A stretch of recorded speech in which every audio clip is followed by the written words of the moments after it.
Hello, natural historians. It's time to talk about statistics. And this is difficult, and here's why. Uh, well, uh, Everyone struggles with statistics when they first take it. As far as I know, everyone does. And I did. And then I started teaching statistics. And man, you know what? Stats 108, 109, that's a prerequisite for taking ESM 230, where they talk again about statistics. And then by the time students get to ESM 303, they should know statistics and not need any lecture at all on statistics. And yet, nevertheless, we realize students still do need statistics. So, boy, there's either we're failing at teaching statistics, or there's just something inherently difficult about statistics that just it makes it hard to learn and remember. I'm going to go with the latter. But anyway, I'm going to proceed with this review of statistics. Now listen, we've got several different tools here to help you get this. One is this video, and I'm going to go fast because I've got two other things prepared for you. One is basically a PowerPoint. It's actually a PDF for you that Carrie put together that has more detail on the statistics you need to know for this class. Second of all, I went through that and I extracted just the words, just the very basic words that I think are the skeleton or the scaffolding of a user's need for statistics. And I'm going to go through that quickly in this lecture. And so you have multiple tools here to refresh your memory on statistics, or if you're still fuzzy on any of these parts of it, you can go back and study them and use Google and your own references to get it. Okay, background picture here, a bunch of staples in a vertical surface down near Haywan's Burritos in Northtown. And once you start like internalizing your knowledge of statistics, you start seeing the possibilities for statistics anywhere. And what I see here are a bunch of staples in the board, and I'm kind of curious about those staples. There sure are a lot of them. I wonder how many there are. And I could ask other questions, and I wonder how I would use statistics to address this question. And I'll return to that question at the end of this lecture. But for now, I'm just going to proceed. Okay, now, first, please remember the following, that in science, there is never certainty, there is only uncertainty. I don't know if you internalized that message before. Do so now.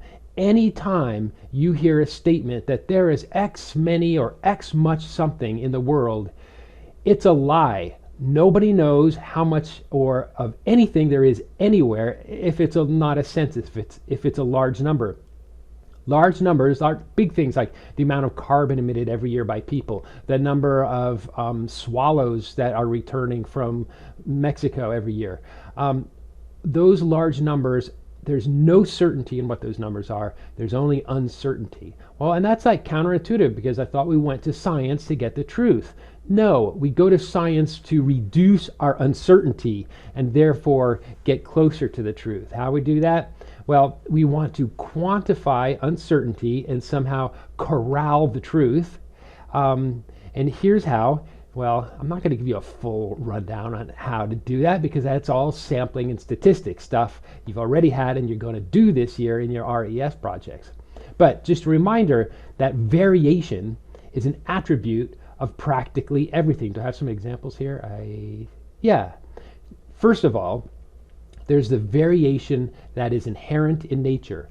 When you go into the Arcata Community Forest, some trees are close together, others are far apart, so the spacing is different. Some parts will have more salamanders in it than other parts. Look at the distribution of ferns. There's variation. This is inherent in nature. There's almost nothing except maybe a crystal lattice in a mineral that does not have variation in nature. So, okay, great. Thanks for that lesson. I now know that there is variation inherent in everything, and when I devise a system for accounting stuff, I need to take that into account.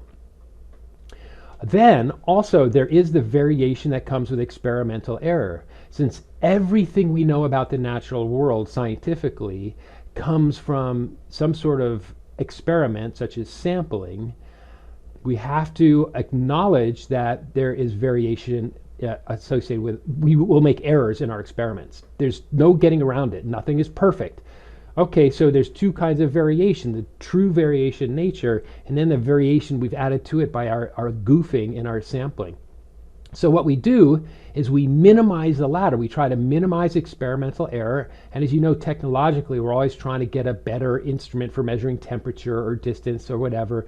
And those are very carefully calibrated by engineers. We don't do that, other people do. But we're always trying to just get better at what we do to minimize experimental error so that we can then quantify the former, quantify the variation inherent in nature.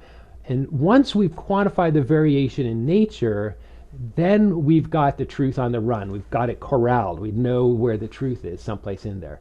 Then making estimates based on the known variation, that's tricky. It can be done. But this is just some basic background information that you need to know. Cool. All right, let's talk about my staples again. Look at this. Look at the distribution of staples per square unit areas, per square inch or per square meter, whatever you want. And you know, some places are pretty crowded and some places are pretty narrow. And I wonder if down low they're crowded and sparse. Maybe down low they're even more sparse. Maybe they're more crowded on this board, and down there they're more sparse. I don't know. There's variation in nature and in the nature of this board and these staples. So if it was essential or interesting to me to come up with an estimate for the number of staples, well, first of all, I am not going to count all those staples. I suppose I could, but I'm not going to. Instead, I'm going to create an estimate of the number of staples by doing sampling, stuff that you should already know something about, and will probably be doing soon in your RES. So I would want a system for measuring the number of staples, one that minimizes error, and also is random and has replication, replicability, and so forth. And I would do that to come up with my estimate. Okay, but anyway, just a demonstration is there is a true variation in staple density here. And then there's my method for sampling it, which will have some error involved in it, but I want to minimize that error. Okay, so back to the nitty gritty, guys. I'm going to go over this quickly. I have to review this myself all the time. You should review it as well. Carrie's slide talks a lot about the different kinds of variables. I just wanted to list them here and briefly explain what they are through using my language. So there's categorical variables, and a synonym for categorical is nominal. So I remember it this way, like nominal means mi nombre, my name. It's a name, not a number. So red, blue, green, those are names for things. And I might have 12 red, 15 blue, and 26 green things. Those are categories. Or here's nationalities, Filipino, Taiwanese, and Ugandan. Okay, so these are not numerical, these are not quantitative, they're nominal. Now, ordinal is also categorical. It's just that they can be put in an order, a rational order. So the example, a good one, is the Lykert Scale, which you should know.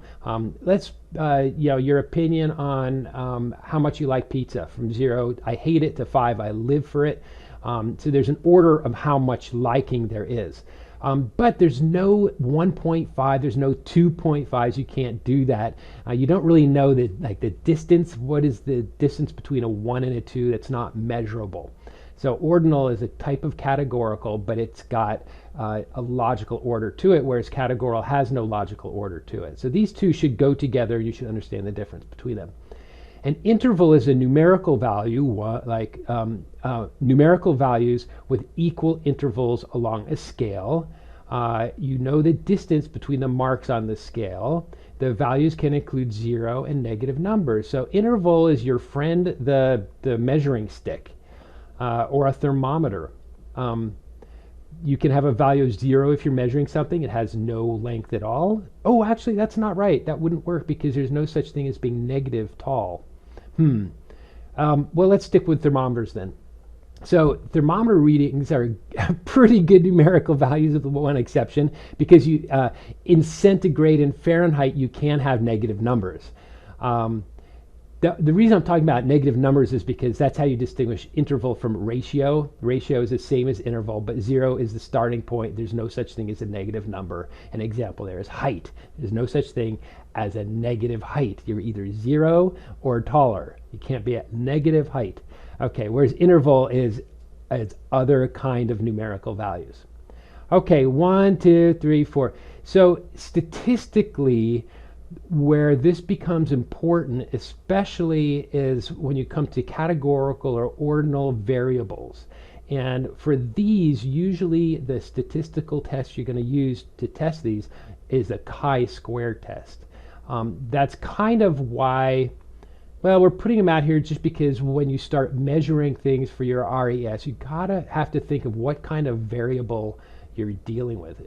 The number of each bird species in the Arcata Marsh, well, that would be categorical data, like different kinds of birds, different species of birds. But whereas if you wanted to, say, measure, I don't know, tree circumference, that would be, I guess that would be interval data, right? No, it would be ratio data. But anyway, the former you'd use chi-square, and the other statistical tests you'd use these, but I'm getting ahead of myself. I'll talk about the statistical tests in a moment. Okay, so just some language stuff. Population is, yeah, okay, it's a funny word because in statistics, population is a total number of individuals in a set that is of interest. So you might say, what's the population of redwood trees? And if you're a statistician, you'd say, where? Like in Arcata Community Forest, in Redwood National Park, in the world? Which one? Which population are you talking about? Whereas if you go to Joe Blow on the street, if you say population, they're going to think of the number of people. Okay, so in ecology, please understand that the term population is individuals in a set that is of interest. So you have to define what that set is before you can talk about the population. A sample is a subset of a population. This word has both a noun and a verb. So here is a sample of redwood trees. This area here is a sample that we took from the population, which is the Arcata Community Forest. Or we could sample the Arcata Community Forest population by creating subsets of that population and measuring them, which if you took ESM 230 here, you did. Okay, so just words, get the word straight. A parameter is any attribute of interest to a population, whatever it is, number of feathers, color, smell, length, height, frequency. What parameter of Yosemite yellow-legged frogs are you interested in? Many of you are probably thinking about what you're going to do for an RES. And at some point, you may be looking at some populations, and you might be wondering something about them, and you might come up with some particular thing about them you're interested. You're thinking about a parameter. So also, I mean, if you haven't thought of the parameter of interest, time to get thinking about it. Okay, and then this word here is weird because statistic is an estimate of a parameter. So if you're interested in, I don't know, relative frequency of males and females in Yosemite yellow-legged frogs, sorry for shoehorning you into a binary sexuality, but I think you do that with frogs, or any other sexes of frogs you might find there. That is a statistic. Or I could be like, I don't know, length of frogs. That would be a different kind of statistic. What? I thought you said statistics was a course. Well, statistics is the mathematics of calculating statistics. Talk about circular reference. Thank you, English language. We have 1, 2, 3 really weird words in this one slide, and I'm sorry, we're just stuck with the imperfection of language. Anyway, learn this. Okay, so I want to talk about the statistical test, but I'm not going to yet because it's important to sort of also, before you even talk about the ANOVA or the t-test, to understand what you do before you apply the test and what you do after you do the test. Now, before you apply the test, you need to have a null and alternate hypothesis. Make sure you understand this. The null hypothesis is always a statement of no difference. There is no difference. My null hypothesis is there's no difference in the length of yellow-legged frogs in Yosemite and Yellowstone national parks. I actually think there is, but my null hypothesis, there isn't.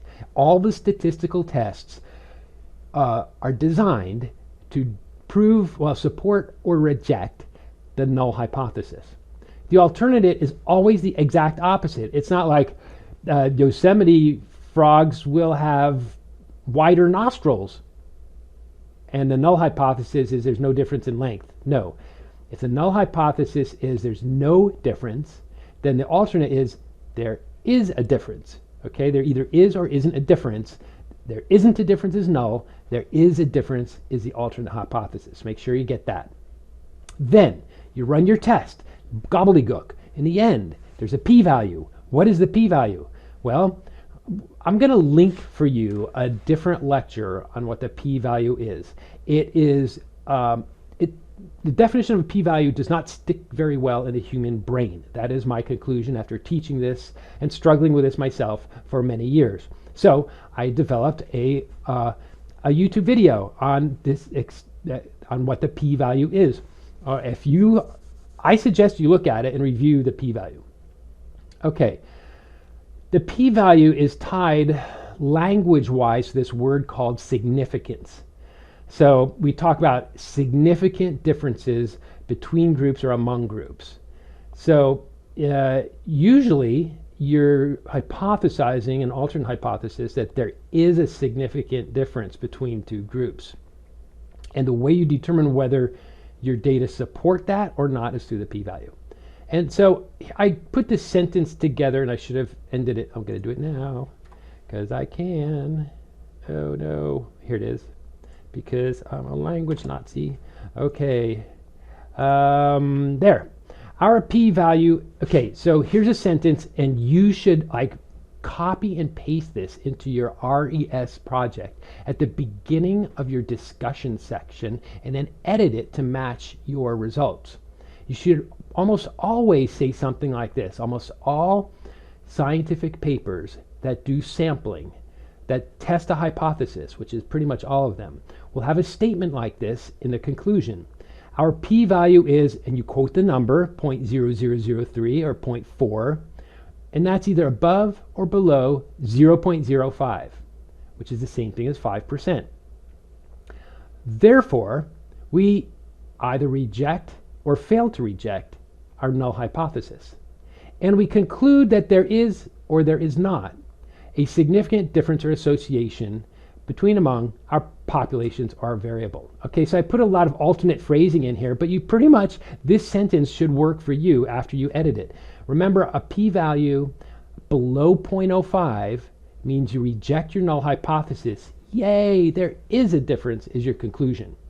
A p-value above 0.5, like this is above 0.5, and we cannot reject our null hypothesis. And then you go on to discuss what all that means and speculate about, why and future research and so forth. But you should be able to edit this sentence after you've run your statistical test and write your conclusion.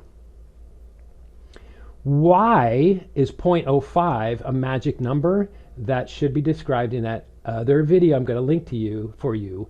And you should get that in your brain and be able to express that in your own language. It's complicated, but it's powerful and worth knowing. Okay, and then here's a statistical test you need to know. The t-test, the ANOVA, linear regression, chi-square. Boom, study them. T-test, comparing two means. ANOVA, single factor, comparing more than two means. Two factors means more than one factor among multiple populations. Linear regression is a scatter plot. You do correlation, then you do you put in the trend line, you put in the R value, the R squared value. It should rate the R squared value ranges from 0 to 1, but I like the R value better because it ranges from -1 to 1, -1 being perfect, let's see, from your point of view, perfect negative correlation, 0, perfect positive correlation. Actually, it's not 0, it would be a cloud. Okay. And in 230, I don't know if you learned this, but There is a test of significance for regression, and it's called the F-test for regression. Then there's the chi-square, a little bit intuitively trickier, I think, than the other ones, where you're just comparing the means of some parameter between two populations. The chi-square is when you might not have means. You have frequencies of occurrences among categorical variables. So here's an example for you. There you are. I went so fast there on purpose because you can study this on your own. You don't need me to tell you what they are. And if you do, then come talk to me and I will slow down and I really tell you. Now, here's some advice to those of you who are thinking of doing an RAS project. If you're in the early stages of an RAS project, I suggest that you spend some time. Let's say you formulated some kind of question. Do not dive into the methods and how you're going to test that and everything, but instead think of, at the end of what I do, what is the chart that I want to make at the end? You're going to probably want to make a chart with some bar graphs or some dots in a scatter plot or something like that. And think about that and think hard about that and draw it down, sketch it out with pencil and paper. Once you've done that, you can think, hey, what statistical test can I use to tell whether the differences in these bars are significant or not, or whether the association between two variables that I've been measuring is significant or not. That's called reverse design, and it's a very powerful way of designing scientific experiments. So think about doing that. Okay, so let's see. I just want to say a few more words before saying goodbye about the staples. So let's say I was really interested in human behavior as exhibited by their putting staples in public places.